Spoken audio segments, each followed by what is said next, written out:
Namo tassa bhagavato arahato samma sambuddhassa. Namo tassa bhagavato arahato samma sambuddhassa.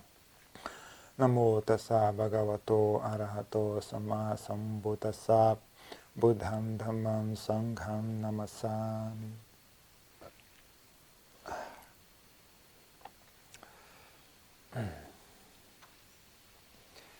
Então, dos ensinamentos que eu mais presentes na Tailândia, né? Mais comuns na Tailândia, em relação a saber abrir mão, saber largar as coisas, né? Então, eles falam Ploi Wang, né?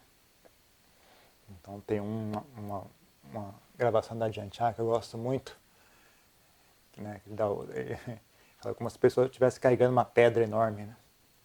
Aí, se ela largar a pedra, fala, não, eu não vou largar, porque se eu ficar, o que eu vou ganhar se eu largar? Você vai ganhar leveza. Se largar essa pedra, você ganha leveza. Coisa meio óbvia, mas ninguém para pensar nisso, né? Se largar, você ganha leveza. Leveza tem valor. Se pensar em todas as coisas associadas, né, a não ter que carregar um fardo, né? Mobilidade, tranquilidade, não precisa fazer esforço, né? Pensar na dor de carregar um pedregulho para cima e para baixo, né? Como dói as costas, como cansa, como deixa você lento. Tudo que você vai fazer é difícil, né? Você imagina você está com uma pedra gigante na mochila, né? Você vai subir uma escada, você vai abaixar para pegar algo, você vai passar na catraca do metrô, qualquer coisa que você vai fazer fica difícil, complicado, como muda a sua experiência de vida, né? Se você carrega um pedregulho nas costas, né? A diferença entre você não ter nada para carregar, né? Como é suave, flexível, fácil, não precisa de muita energia, você não precisa comer muito, não precisa ficar cansado. Você pode abaixar, pegar as coisas no chão, pode levantar, você pode dobrar para a direita, dobrar para a esquerda. Né? Então, esse tipo de coisa as pessoas não pensam, né? Não ocorre para as pessoas. Leveza tem valor, né? É algo valioso, leveza. Que nem silêncio, né? Ninguém enxerga valor no silêncio. Né? Tá num lugar, não tem barulho nenhum, alguém vai lá e liga o rádio. Né? Ninguém para e vai dizer, oh, tá bom isso, né? Tá aqui silêncio, que bom que tá silêncio aqui, né? O pessoal acha que silêncio é inútil. É pior do que inútil, silêncio é desagradável, é incômodo. Ninguém para pensar que silêncio tem um certo valor, né? Então, quando as pessoas têm a visão de mundo muito materialística, né? Ninguém enxerga valor na leveza, né? Quando as pessoas têm uma visão de mundo egoística, né? Ninguém enxerga valor, né, em abrir mão das coisas. Né? Por exemplo, na Tailândia, a palavra vazio tem uma conotação positiva. Né? Quando você fala um quarto vazio, então a sensação que dá é um quarto, uma sensação de tranquilidade, uma sensação de espaço, né? Uma sensação de bem-estar, um lugar limpo, espaçoso, tranquilo, sem confusão, né? Arejado, né? Com bastante luz do sol, assim, um espaço agradável. Né? Já no Ocidente, a palavra vazio é algo triste, né? Algo triste, algo sombrio, algo solitário, né? Triste. Então você vê como muda, né? De cultura para cultura, né? É curioso porque a palavra para soltar, largar, né? É wang, né? E a palavra para vazio é wang, né? Com uma acentuação um pouco diferente, mas são muito parecidas, né? Então fica um trocadilho interessante, né? Ele fala ploi wang, né? Largue e deixe livre, né? Talvez seja a mesma palavra, no final das contas, eu não tenho certeza, não. Depende de como é escrito, né? Vai dar a impressão que são duas palavras diferentes, né? Um é um tom mediano, wang, e o outro é meio explosivo, wang. Mas, de qualquer forma, sempre tem esse trocadilho, né? É soltar, e soltar tem uma conotação de liberdade, né? De soltar, deixar as coisas livres, deixar as coisas serem como elas realmente são, né? Sabe? Parar de interferir, parar de tentar controlar tudo, né? Então, essa expressão em tailandês é muito comum, né? Ploi wang, né? Larga, deixa as coisas serem, deixa as coisas rolarem, para de ficar tentar controlando tudo, né? Para de tentar se agarrar a tudo. Mas aí se você não controla, você não agarra, o que é que você ganha com isso? Você ganha leveza. Né? Você ganha leveza. Né? Lembre sempre que você agarra algo, né? Quando você agarra algo, aquilo está preso a você, mas você também está preso àquilo. Né? Você agarrar um carro, né? Então o carro não pode mais, né, ir embora sozinho, mas você também não pode ir mais embora, você está preso àquele carro também. Né? Funciona em ambas as direções. Né? Não é só, eu agarrei isso aqui, agora ele não vai mais embora, ele vai ficar aqui comigo. Mas você também vai ficar ali com aquilo. Né? Ambos estão presos. Né? Então sempre que você agarra algo, você prende aquilo, mas você também fica preso àquilo que você agarrou. Né? Então isso funciona tanto em termos materiais, mas também em termos emocionais, né? E mesmo ideias. Né? Quando você traz isso para o mundo mental, né? Tanto se expressa em termos de ideias, como emoções, né? Emoções. Então, um dos maiores truques, né, que tem para conseguir ter sucesso na prática de meditação é não agarrar as ideias. Né? Você não precisa parar as ideias, você não precisa parar os pensamentos. Você tem que aprender a não agarrá-los. Né? A mente pensa, isso é normal dela. Né? Agora, esses pensamentos só obcecam a sua mente se você agarra eles. Né? E o mesmo com relação às emoções. Né? Elas só controlam a sua mente se você agarra elas. Né? Se você agarra as emoções, então elas obcecam a sua mente. Se você não agarra, elas surgem e desaparecem sozinhas. Então, quando você aprende a fazer, é muito fácil. Né? Não é complicado de todo, é só uma questão de ter persistência, né? Porque o hábito de agarrar é muito arraigado, é muito íntimo da mente. Né? Então, o hábito de agarrar os pensamentos, o hábito de agarrar a mente, agarrar as emoções, é muito automático, é muito sutil, é muito íntimo. Né? Mas não é difícil, não é complicado. É mais a questão, é sutil e é persistente. Né? Aí é que está a maior dificuldade que as pessoas têm, é essa. Né? É sutil demais, as pessoas não conseguem enxergar aonde eu estou agarrando, né? Como que é esse agarrar. Né? É muito sutil, é tão íntimo que as pessoas não percebem, né? Elas não conseguem notar onde é que está o erro. Né? E também a questão de que é persistente, né? Ele volta automaticamente toda hora volta. Se não tem atenção constante, né? Você inevitavelmente vai começar a agarrar de novo. Né?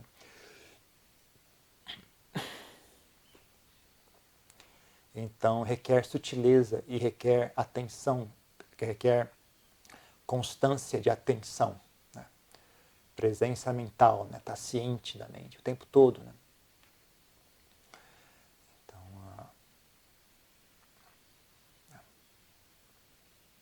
em geral, eu recomendo às pessoas usar o corpo como ponto de referência. Né? Aprenda a relaxar o corpo. Né? E aí, tendo relaxado o corpo, aprenda a persistir no relaxamento do corpo. Não deixe ele contrair de novo. A relaxar, qualquer um consegue relaxar, mas quase todo mundo. Né? Algumas pessoas não conseguem perceber que elas estão tensas. Né? Mas há esperança de que uma pessoa normal consiga relaxar o corpo. Né? Se a pessoa tem algum problema crônico, ela não vai conseguir. Né? Ela vai estar travada, né? E não consegue perceber que está travada. É difícil. Mas com um pouco de persistência, um pouco de estudo, um pouco de aplicar-se ao assunto, né? Talvez você consiga relaxar o corpo. Né? Há esperança de que a pessoa consiga fazer isso. Agora, conseguir persistir no relaxamento, né? Não deixar ele contrair de novo. Né? Sentar em meditação, relaxar já é difícil. Agora, relaxar e não contrair de novo, né? Não deixar os ombros começar a travar, não deixar o peito começar a apertar, não deixar as pernas travar. Pouca gente consegue fazer, né? Não deixar os olhos, o rosto travar, né? Pouca gente consegue manter, né, a atenção, manter aquela intenção constante, contínua de relaxamento. Né? Passa um minutinho, as pessoas distraem, né, vão pensar em outra coisa, aí quando olha de volta, tá tudo travado de novo, né, tudo tenso. Né? Então, eu geralmente, né, for para ensinar de maneira progressiva, né, começa com o corpo, começa relaxando o corpo. Né? Quando você relaxa o corpo, você vai notar que é uma tendência da mente a fazer mais silêncio. Né? mesmo que ela não pare de todo, né, mas ela diminui o ritmo dos pensamentos. Você está com a mente aplicada em relaxar o corpo e não deixar ele tensionar. Você tem que ter uma certa briga ali, sabe? Você vai sentir a tentação para contrair de novo, mas você conseguir pegar ela bem no ato, né? Bem na hora o corpo começa a travar, e você, não vai não, pode voltar, volta. Não, volta, pode voltar onde você estava antes. Né? Relaxa, né? Solta os ombros, solta o peito, solta o rosto, né? Solta os olhos, deixa o corpo bem relaxado, tranquilo. Por isso que uma boa postura é muito útil. Né? Não é vital, mas é útil. Né? Se você tem uma boa postura, essa prática que eu estou descrevendo é bem possível de ser feita. Né? Então, ajuda bastante. Né? E aí você fica ali de olho, né? Ver o que é que faz o corpo contrair de novo, né? Qual é a sensação que faz o corpo contrair? É medo de quê? É raiva de quê? É tédio? É sensação desconfortável no peito, né? Muitas pessoas vão notar, elas têm aversão à própria respiração. Acha desagradável, o ato de respirar é desagradável para elas, né? Então, isso não pode ser assim, isso é inaceitável, né? Você vai respirar 24 horas por dia, faça as pazes com isso. Né? Isso não tem como ser dessa forma. Não tem como você brigar com a sua própria respiração. Isso é o cúmulo do absurdo. Né? Mas outras pessoas têm a sensação das costas, da coluna é desagradável, a sensação do estômago é desagradável, a sensação da cabeça é desagradável. Então, você tem que fazer as pazes com tudo isso, tem que aprender a tolerar essas sensações. Né? Aprender a fazer as pazes. Bom, a sensação do corpo é esse. Não, pare de brigar. Pare de ficar com aversão ao seu próprio corpo. Porque isso é receita para sofrimento. Né? Você vai carregar esse corpo a vida inteira, literalmente. A vida inteira você vai ter que carregar esse corpo. Então aprenda a tolerar a sensação de si mesmo. Se você não conseguir tolerar a sensação de si mesmo, você jamais vai encontrar paz mental. Porque muito dessa confusão mental toda é justamente um esforço para bloquear essa sensação. Né? Muito desse fluxo frenético de pensamentos, né, é um mecanismo para bloquear a sensação de si mesmo. Né? Então, é preciso aprender a fazer as pazes com a sensação do seu próprio corpo. E aí, na mesma linha de raciocínio, né, tem que aprender a fazer as pazes com as suas próprias emoções. Porque, na verdade, não tem muita diferença entre as sensações do corpo e as sensações emocionais. Né? No final, são sensações. Sensações. Né? Não tem diferença. O princípio é o mesmo. O mecanismo é o mesmo. Né? Então, é um bom treinamento, sabe? Você aprender a tolerar as sensações do corpo. Então, às vezes, vale a pena sentar e sentir frio. Sentar, tá garoando, ok, aguenta, não vou levantar não. Já estou sentado aqui, agora vou ficar até o tempo determinado.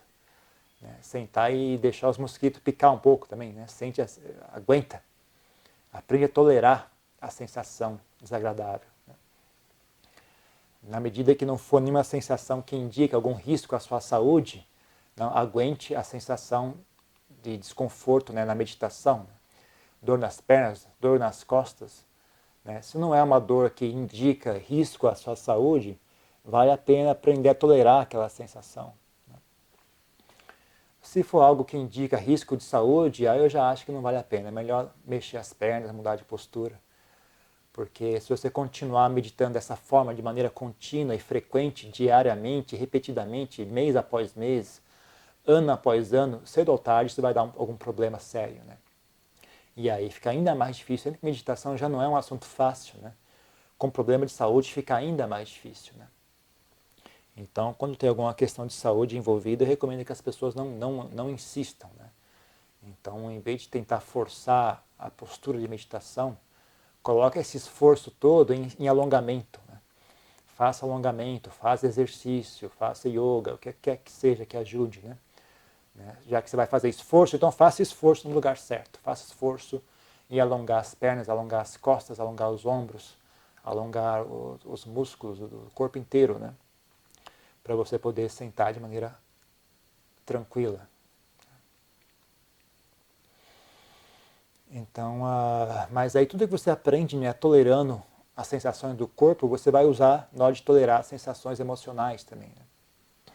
Se você reduzir o assunto às sensações, né, não deixar as sensações emocionais a virarem histórias, né, na cabeça, na mente, né?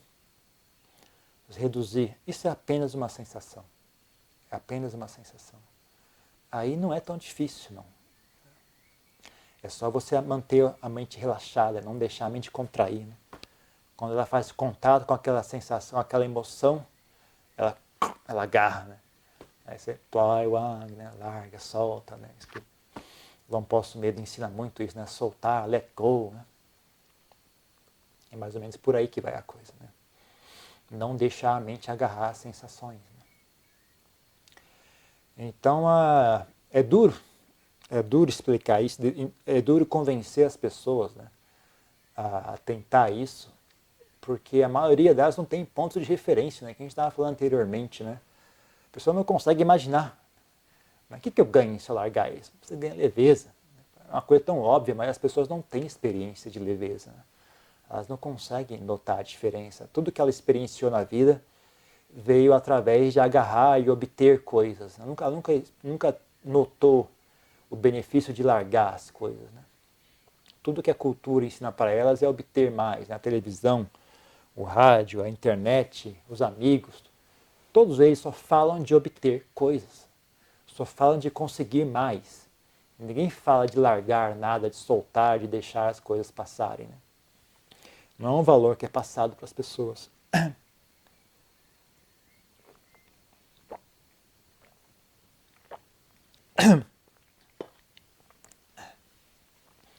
Então elas não têm lembrança disso.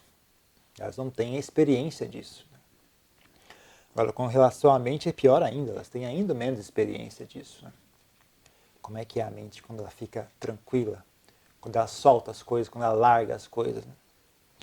É por isso que dito que das três quilesas mais comuns, né, aversão, desejo, ignorância e confusão mental, né, avidya.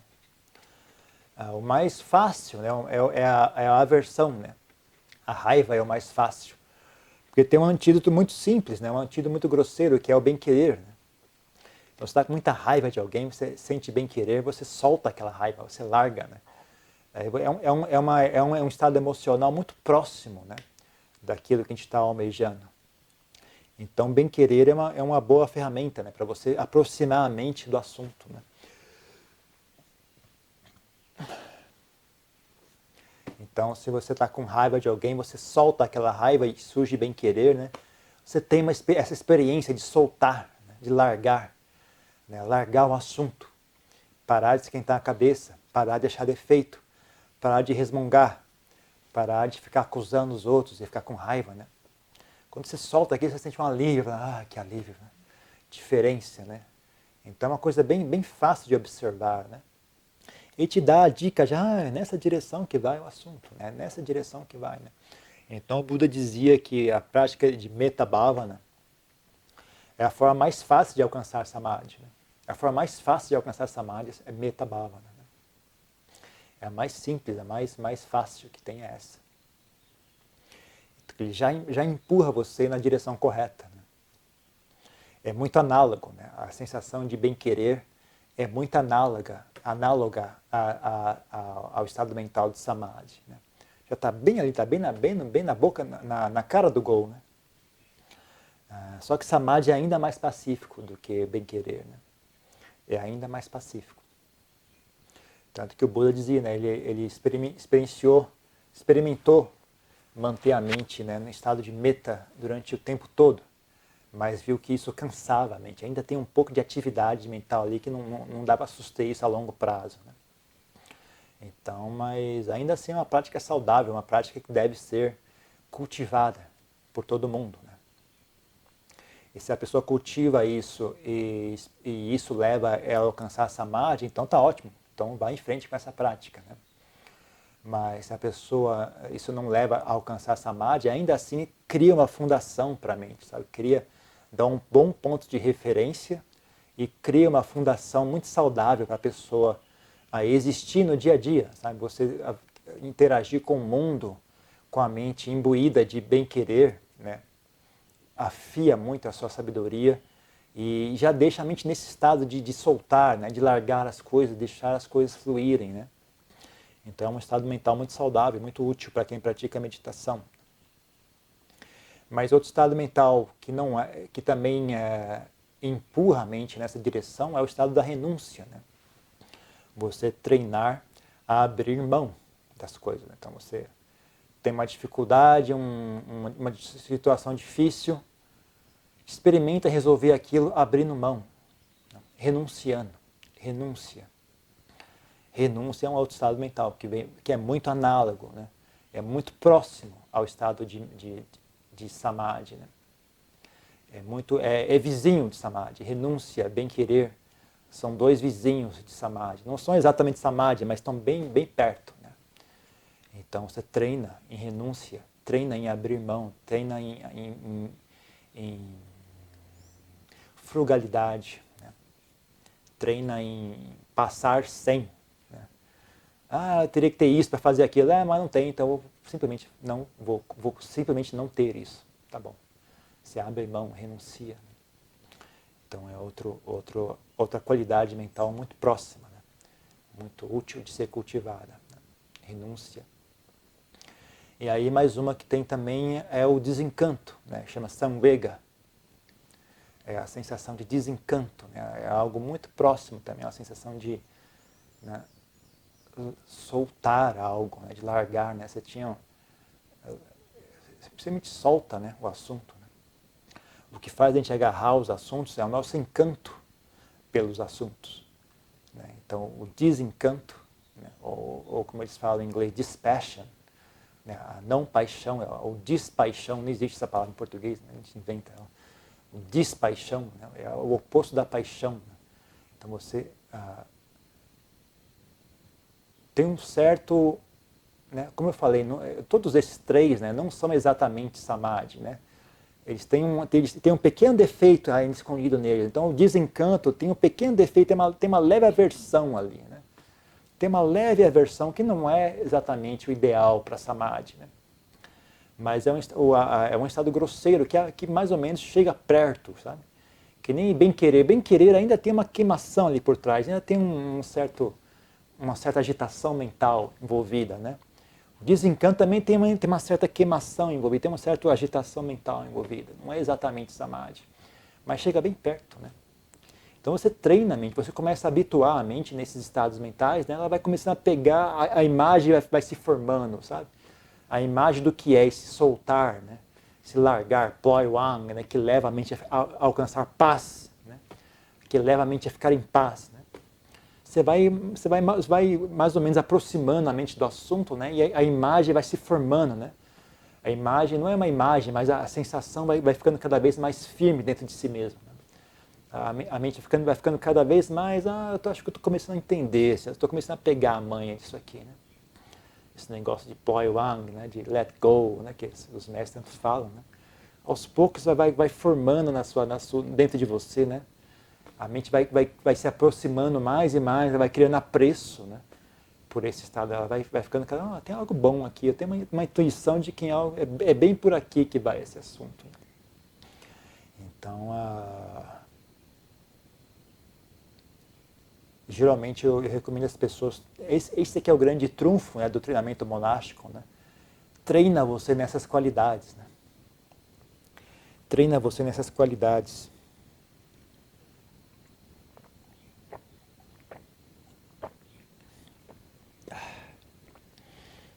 Aí você tendo uma boa fundação nessas qualidades, aí sim vale a pena você pegar pesado, sentar várias horas em meditação, e morar no meio do mato sozinho, fazer jejum, sabe? Aguentar frio, aguentar calor, sentar e deixa os mosquitos morder, que se dane, que eu tô nem aí, pode mandar bala, eu quero que se dane. Aí sim esse tipo de coisa é feito com habilidade, sabe? Você vai fazer isso só com essa mente grosseira, é um ato de guerra, um ato de aversão, um ato de tensão, né? Você não consegue suster isso. Há pouco tempo passa e sua mente entra em colapso, né? seu agregado emocional entra em colapso, o seu agregado intelectual entra em colapso. Você não tem como suster isso, né, a longo prazo. Né? Então, você tem que construir, né, até você chegar num ponto em que isso é plausível, na verdade é a melhor opção.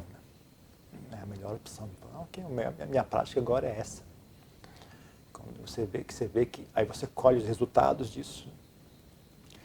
Então, que nem eu falo, você não dá para você falar para a mente, vai, corre para onde? Ela não tem noção do que está falando. Né? Correr para onde? Vai, ó, pacifique. Mas como que se pacifica? Eu nunca vi isso na vida, eu nunca experienciei isso. Você não tem como estalar o dedo e falar, olha, fique pacífica. Como assim pacífica? Ela nunca viu isso na vida. Ela não tem noção do que está falando. Então você tem que aproximar a mente, sabe? Você tem que, olha, é mais ou menos por aqui, ó, vai chegando perto, até ela ver, é ali, né? Aí isso vem naturalmente para ela até, né? Uma coisa que, sem você ter intenção, a mente se pacifica, né? Você simplesmente, um dia, ela dá um estalo e ela se pacifica sozinha, né? Não tem muito... É uma experiência bem natural, na verdade, né? Vem das maneiras mais inusitadas, né?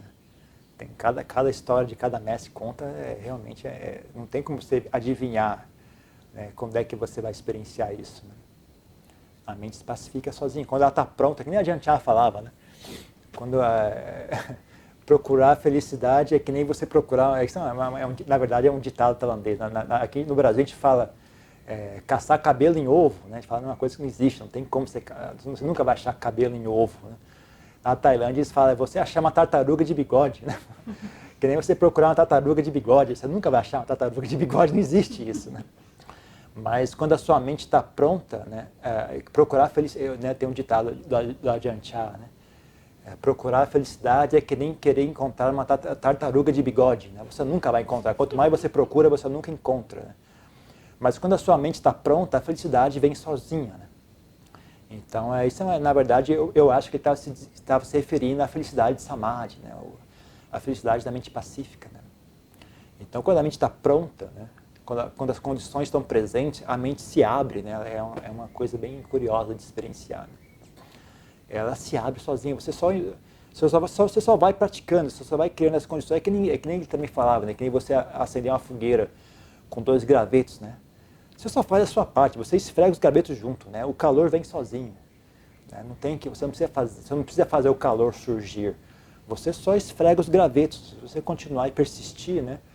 Aquilo naturalmente se manifesta, né? Então, a Samadhi também é assim, é uma coisa cruel. A gente só lê livro e as pessoas ficam tentando fazer a mente alcançar Samadhi e ficam lá... E quanto mais elas fazem isso, mais elas sabotam, né, as condições para a Samadhi se manifestar, né? Então é uma coisa muito cruel mesmo, as pessoas se esforçam, elas têm vontade, elas querem muito, mas é justamente esse querer que impede elas de alcançar a Samadhi. Que nem eu falo muitas vezes, já contei essa história muitas vezes, né? Quando a pessoa primeiro experiencia a Samadhi, né, a primeira coisa que acontece logo em seguida, ela não consegue mais repetir aquilo. Porque aquela experiência fantástica, uau, isso é tão bom, eu quero de novo. Pronto, agora você não consegue mais. Eu quero de novo, impede que você consiga, porque a mente fica grosseira, fica, eu quero de novo, isso é tão bom, né? Aí a mente, antes de alcançar a Samadhi, ela estava tranquila e relaxada, né? E tinha essa atitude de desprendimento, de aceitação, né? Depois de experienciar, pela dinâmica normal da mente, ela fica com ganância, né? Aí ela não consegue repetir a experiência, ela fica ansiosa, né? Assim que ela senta em meditação, a mente começa a pacificar, ela... Oba, agora de novo, agora vai. E aí, óbvio, não dá em nada, né? Aí a pessoa faz isso várias vezes, ela começa a ficar frustrada, começa a ficar com raiva, e aí ela acaba desistindo, né? Muita gente desiste justamente aí, né? Então, é traiçoeiro mesmo, né? Então, tem que ter foco nas condições, tem que ter foco nas fundações, né? Não adianta ficar muito ganância, é por isso que é totalmente inútil e nocivo ficar falando de jhana e samadhi, aquilo, é conversa de doido isso, né? Quando você vê os monges que realmente possuem samadhi, são hábeis nisso, eles não falam a respeito, gente. Toda vez que eu vejo alguém falando a respeito, eu, putz, esse cara não tem noção de nada. Justamente, se quiser ver um mestre perder respeito por você, vai lá falar de samadhi com ele. O cara, que bom, bacana. Quem entende do assunto não fala a respeito. Né? Não é algo para falar a respeito, é algo para ser feito. Né? Então, é por aí. Né? Esse tipo de cultura, né, só é passado no convívio com as pessoas que têm, né, conhecimento do assunto. É um know-how que não está em livro, é uma coisa que só quando você convive que você absorve, né, esses valores. Então é uma coisa meio complicada mesmo.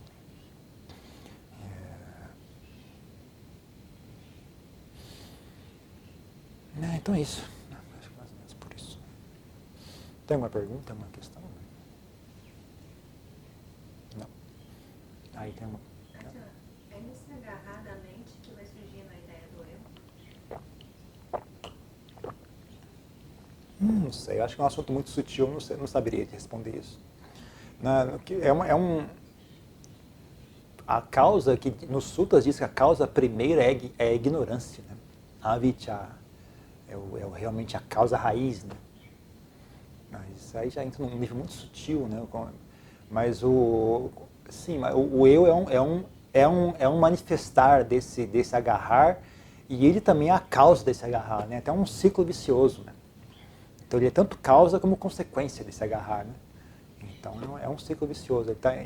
Ele atua em ambos, ele se manifesta em ambos os aspectos. Né? Ele é a causa desse tanto agarrar, mas ele também é a consequência. Né? Ele é uma manifestação desse agarrar também. Né? Então é ambos. Ok? Então, coisa aí, né? Então é só isso.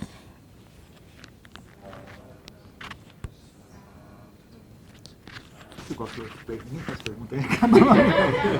Bota no YouTube, cara, pergunta, acaba nunca o negócio.